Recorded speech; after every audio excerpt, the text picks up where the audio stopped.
శుక్లాం బ్రహ్మ విచారసార పరమాద్యాం జగద్వ్యాపినీం వీణా పుస్తకధారిణీం అభయదాం జాడ్యాంధకారాపహాం హస్తే స్ఫాటికమాలికాం విదదతీం పద్మాసనే సంస్థితాం వందే తాం పరమేశ్వరీం భగవతీం బుద్ధిప్రదాం శారదాం. శ్రీ మహాగణాధిపతయే నమః. శ్రీ మహాసరస్వతే నమః. శ్రీ గురుభ్యో నమః. ఈ సంవత్సరము 3 మార్చి 2026 రోజున చంద్రగ్రహణం సంభవిస్తుంది. ఈ చంద్రగ్రహణము పూర్వ ఫల్గుని నక్షత్రం సింహరాశిలో సంభవిస్తుంది కనుక ఈ సింహరాశిలో సంభవిస్తున్నటువంటి గ్రహణము రాశులలో జన్మించినటువంటి వాళ్ళకి, అంటే మేషం నుండి మీన రాశులలో జన్మించినటువంటి వాళ్ళకి ప్రభావం ఎలా ఉంటుంది, ఎలాంటి విషయాలలో శుభ ఫలితాలు ఉంటాయి, ఎలాంటి వాటి లోపల అశుభ ఫలితాలు ఉంటాయి, ఏ విధంగా మనం దాన్ని రెక్టిఫై చేసుకోవాలి అనేటువంటి విషయాన్ని మనము చూద్దాం. మకర రాశి వారికి ఈ చంద్రగ్రహణం యొక్క ప్రభావం ఎలా ఉందో తెలుసుకుందాం. ఈ గ్రహణము సింహరాశిలో సంభవిస్తుంది. సింహరాశిలో సంభవించడం అంటే మకర రాశి వారికి అష్టమ స్థానం అవుతుంది. అష్టమ స్థానంలో ఈ గ్రహణం సంభవిస్తుంది కనుక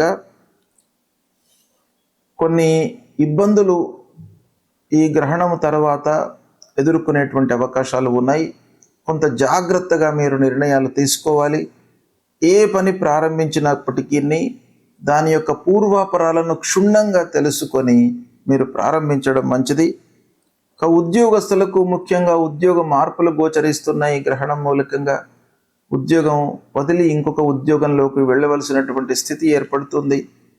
ఇకపోతే ఆల్రెడీ ఉద్యోగంలో ఉన్నటువంటి వారికి బరువు బాధ్యతలు పెరుగుతాయి. ఆ వర్క్ ప్లేస్ లోపల అడిషనల్ వర్క్ మీకు అప్పజెప్పేటువంటి అవకాశాలు బాగా ఉన్నాయి. తద్వారా మీకు అసలైనటువంటి పనులు పూర్తి చేయడంలో ఆలస్యం అవుతుంది, శ్రమాధికం అవుతుంది. ఇలాంటి ఫలితాలు ఉన్నాయి. ఇక ఉద్యోగస్తులకు పెద్దలతో, అంటే అధికారులతో వర్క్ ప్లేస్లో కొన్ని ఇబ్బందులు తలెత్తాయి. కాబట్టి వాళ్ళతో కొంత జాగ్రత్తగా ఉండండి. వ్యాపారస్తులు కూడాను వ్యాపారం ప్లేస్ లోపల అందరితో కూడాను కొంత జాగ్రత్తగా మాట్లాడడము చాలా అవసరము. ఇలాంటివి ఈ గ్రహణం మూలకంగా సంభవించేటువంటి అవకాశాలు ఉన్నాయి. కాబట్టి మకర రాశి వారు వీటికి పరిహారంగా గ్రహణానంతరము, అంటే గ్రహణము విడిచిన తర్వాత, విడుపు స్నానం చేసిన తర్వాత మీరు దేవాలయానికి వెళ్ళడము, దేవుడి యొక్క అనుగ్రహాన్ని పొందడము, నవగ్రహ దేవాలయానికి వెళ్ళండి, ఈశ్వరుణ్ణి పూజించండి. అంటే శంకరుడి దేవాలయానికి వెళ్ళి శంకరుణ్ణి అర్చించండి. తద్వారా మీకు ఈ గ్రహణం మూలకంగా కలిగేటువంటి దుష్ప్రభావం దూరమవుతుంది. నువ్వుల నూనె దానంగా ఇవ్వండి. నువ్వుల నూనెతో ఒక దీపాన్ని దేవాలయంలో వెలిగించండి. తద్వారా మీకు చాలా శుభ ఫలితాలు కలుగుతాయి. చంద్రగ్రహణము ఈ సంవత్సరము 3 మార్చ్ 2026 రోజున ఏర్పడుతుంది. చంద్రగ్రహణము ఎలా ఏర్పడుతుంది అనే విషయాన్ని మనం చూసినట్టయితే, ప్రతి పౌర్ణిమ రోజున భూమి, సూర్యుడు, చంద్రుడు ఇవి అన్నీ కూడాను సరళ రేఖలోకి వస్తుంటాయి ఆకాశంలో. అయితే ప్రతి పౌర్ణిమ రోజున గ్రహణం ఏర్పడదు. భూమి యొక్క నీడ చంద్రునిపై పడడం మూలకంగా మనకు ఏర్పడేటువంటిదే చంద్రగ్రహణం అన్నమాట.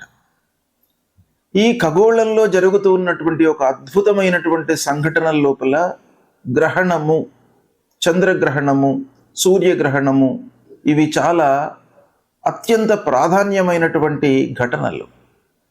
అయితే ఈ ఘటనల యొక్క ప్రభావము భూమిపై నివసిస్తూ ఉన్నటువంటి మానవులపైన ఎలా ఉంటుంది అనేటువంటి విషయాన్ని మనం చూసినట్టయితే, ఈ సంవత్సరము అనగా 3/3/2026 సంవత్సరము ఫాల్గుణ శుక్ల 15 పూర్ణిమ మంగళవారం రోజున ఈ గ్రహణము సంభవిస్తుంది. ఇది పగలు 3 గంటల 20 నిమిషములకు ప్రారంభమయ్యి సాయంత్రము 6:48 వరకు ఈ గ్రహణము ఉంటుంది. అయితే పగటి పూటన మనకు గ్రహణం సంభవిస్తుంది. అంటే ఖగోళంలో ఈ గ్రహణం సంభవిస్తుంది, అంటే విశ్వం లోపల సంభవిస్తుంది ఇది.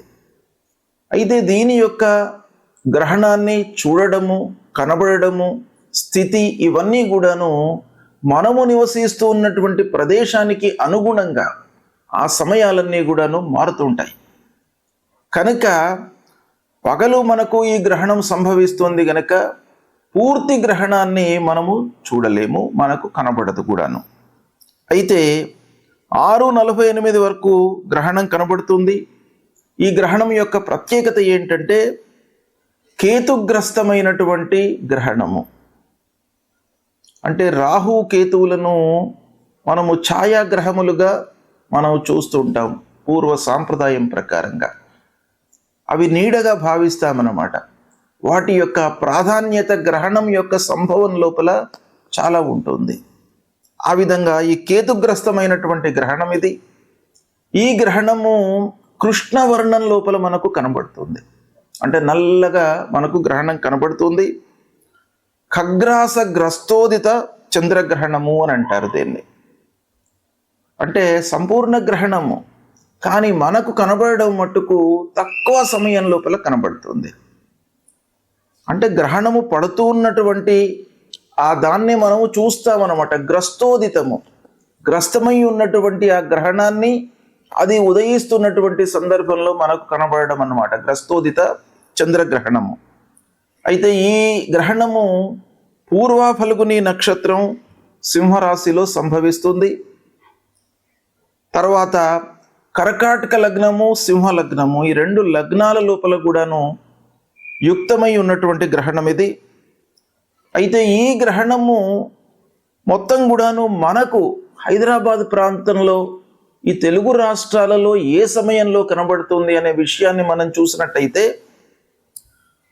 సాయంత్రము 6:24 నుండి 6:48 మధ్య కాలం లోపల మట్టుకే మనకు కనబడుతుంది.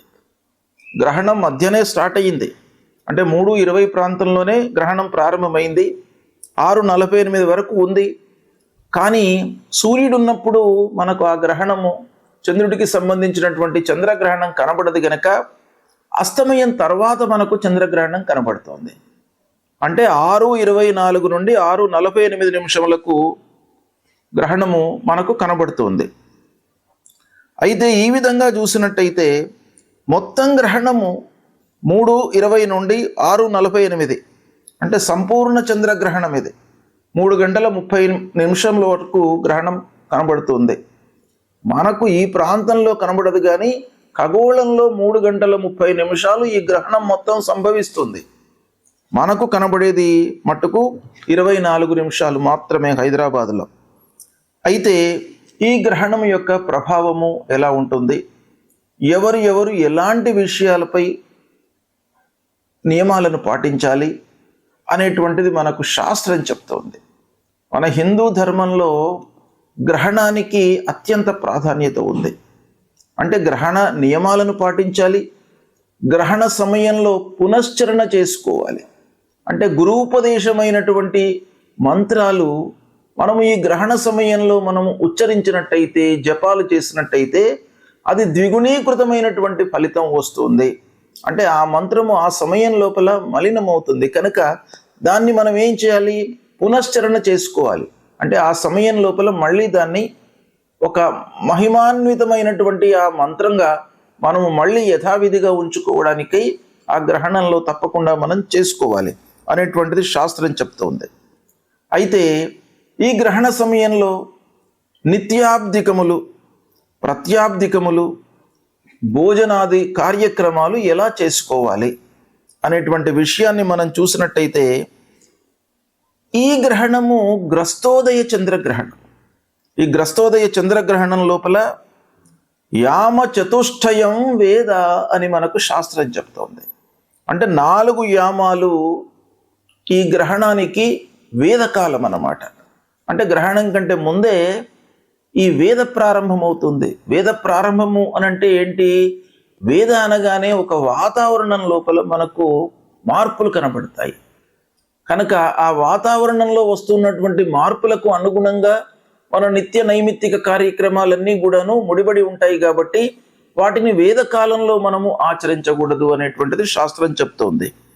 కనుక ఈ విధంగా చూసినట్టయితే ఉదయం 6:24 వేదకాలం ప్రారంభమవుతుంది. కనుక ఈ వేదకాలం ప్రారంభం కాగానే మిగతా కార్యక్రమాలన్నీ కూడాను మనము ఆపు చేసుకోవాలి. అంటే ఆ సమయం కంటే ముందే మనం అన్నీ కూడాను పూర్తి చేసుకోవాలి. ఇక గ్రహణానంతరము ఆరోగ్యవంతులు నిత్య భోజనాలు, పౌర్ణిమకు సంబంధించినటువంటి ప్రాప్తికాలన్నీ కూడాను చేసుకోవాలి.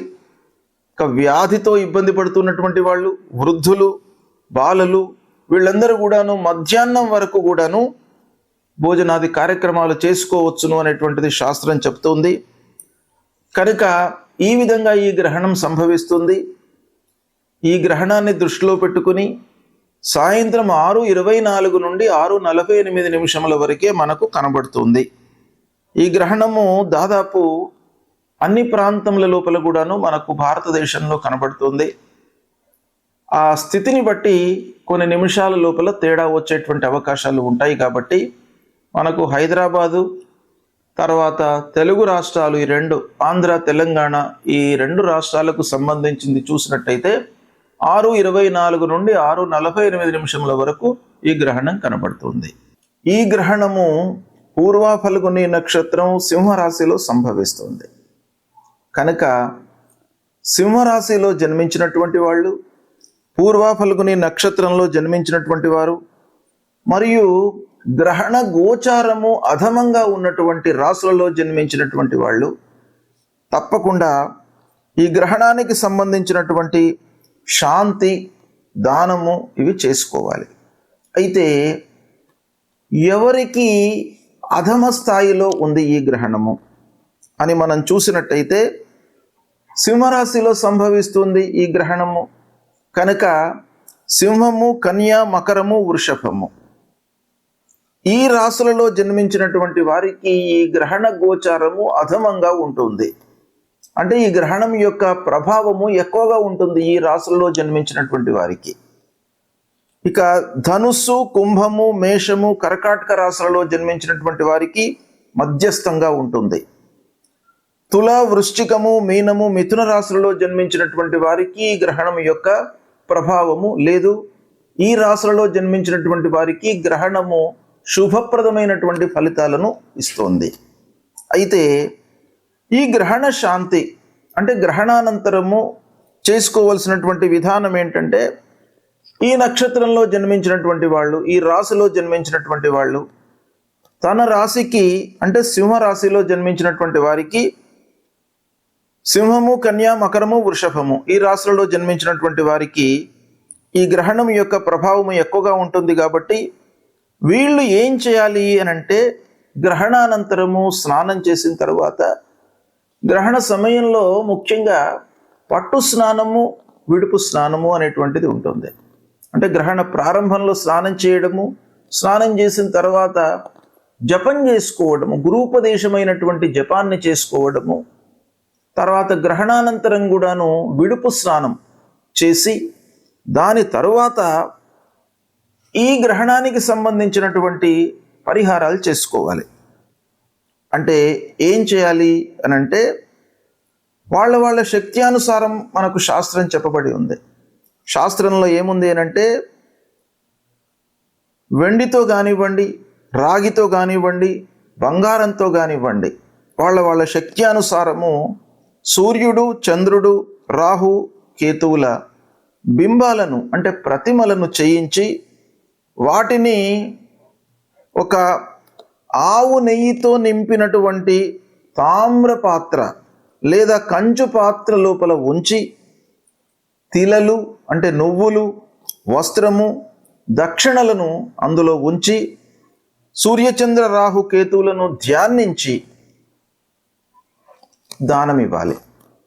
అంటే యథాశక్తిగా దానికి పూజ చేసిన తర్వాత ఆ బింబాలను ఒక బ్రాహ్మణునికి కానివ్వండి లేదా అర్చకుడికి కానివ్వండి, లేదా దేవాలయంలో నిత్యం కూడాను భగవంతుడి సేవలో నిమగ్నమై ఉన్నటువంటి వాళ్లకు ఎవరికైనా కూడాను ఇది దానం ఇవ్వచ్చును.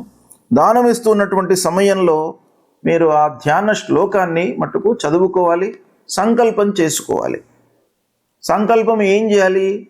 మమ జన్మ నక్షత్రే మమ జన్మ రాశి, ఈ రాశి లోపల మనకు గ్రహణం సంభవిస్తుంది గనక నేను ఇది ఇస్తున్నాను దానము అనేటువంటిది సంకల్పం చేసుకొని, తమోమయ మహాభీమ సోమసూర్య విమర్దన హేమతార ప్రధానేన మమ శాంతి ప్రదోభవ. ఆ దానం ఇచ్చేటువంటి సమయం లోపల మనం ఈ శ్లోకం తప్పకుండా ఉచ్చారణ చేసి దానం ఇవ్వాలి. అంతేకాకుండా విదుంతుద నమస్తుభ్యం సింహికా నందనాచ్యుత దానే నానేన నాగస్య రక్షమాం వేదజాత్ భయం. అంటే ఈ గ్రహణం వలన ఉద్భవించినటువంటి భయము, ఆందోళన, తర్వాత అనారోగ్య సమస్యలు, ఇవన్నిటి నుండి కూడాను మమ్మల్ని కాపాడండి అనేటువంటి ఒక కోరికతో, ప్రార్థనతో మనం చేసి ఇది దానం ఇవ్వాలి. ఇచ్చినట్టయితే మనకు ఆ గ్రహణం మూలకంగా కలిగేటువంటి దుష్ప్రభావము దూరం అవుతుంది. శుభం.